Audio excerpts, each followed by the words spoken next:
23 with Eric Parker. Welcome back. If you went to UConn or someone in your family did, you probably get the UConn magazine in the mail. And in this month's edition, there's an interesting article written by journalism professor Amanda Crawford. It's about getting to the truth. In this era of fake news and people believing what's real is fake, can we ever get back to the truth? Professor Crawford joins us this morning. Thank you for being with us. What led you to write this article? Well, UConn magazine asked me if I'd be willing to talk to them about how my research area started, how I started researching misinformation, disinformation, particularly around mass shootings. And I told them, well, I've been working on this essay that kind of tells this story. So I'd be happy to, work on that with them. And so that's how it was. It was a personal take looking at why my research took the direction that it did when I joined UConn's faculty in 2018. Well, and you are a media law professor, and you, as you said, do research on this. But what I thought was so interesting about the essay is not only was it based on your personal experience, but you and your husband actually had an encounter with someone who was claiming that you were the purveyors of fake information, right? Right.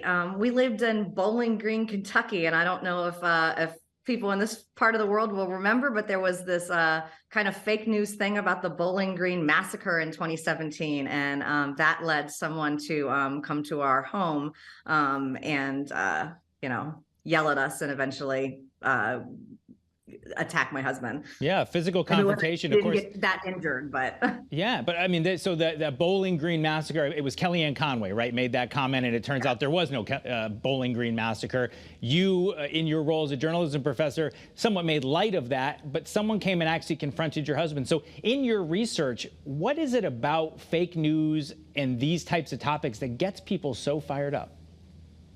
Well, it appeals to our partisan perspectives, right? It appeals to our beliefs. And the reason that fake news, misinformation, and disinformation, one of the reasons they're so successful is because of our own confirmation bias, right? We're looking for information that confirms our pre-existing beliefs. And so then when we get that information, even if it's ludicrous or completely false, it kind of gets tied into that tribalism and that political polarization that has us so divided right now. And so I think people become they believe things that confirm what they believe about the world or their pre-existing political perspectives, the political team that they root for, or their tribe, if you will. And so I think that really appeals to our emotions and our own sense of self. And so people become very passionate about some of these topics. Well, so you're a journalism professor. I'm a journalist. I mean, you get into this field, and you actually ended the article by saying you continue to have faith in the power of truth. That's why you get into the field of journalism if you're doing it for the right reasons. But I even know in my family, I have people who are very, very, very liberal and very, very, very conservative. And topics will come up where they literally have two different sets of facts. And they don't believe it's propaganda. They both believe it heartfelt to be fact. So how do journalists combat that? Well, I mean, we have to remember that our job is always to seek the truth. Our job is not, as we've too often been encouraged to report what one side or another side has to say. That's not our job. Our job is to find the truth, regardless of who's speaking, who's spreading propaganda. And so, there's kind of a famous saying among journalists that it's not a journalist's job to call people and ask them what color the sky is. The job is to look out the window and then tell our audience what color the sky is. And so I use that with my students a lot because, it is a really polarized time, and journalists bear the brunt of a lot of that passion and polarization, right? When we report things that conflicts with some people's pre-existing notions, they want to accuse us of bias or fake news or even more nefarious intent, right? And so it is our job to seek that truth always, and that is our role. And we have to rise to that occasion, especially now. Well, you say the journalist's job is to go outside, look up, and say the sky is blue. But one of the things you reference is that there is so much more access to alternative versions of the truth through social media, through online content. You could certainly go online and find someone who purports to be a journalist who says the sky is purple or the sky is red or the sky is black. So does that gatekeeper function of journalism change in today's world?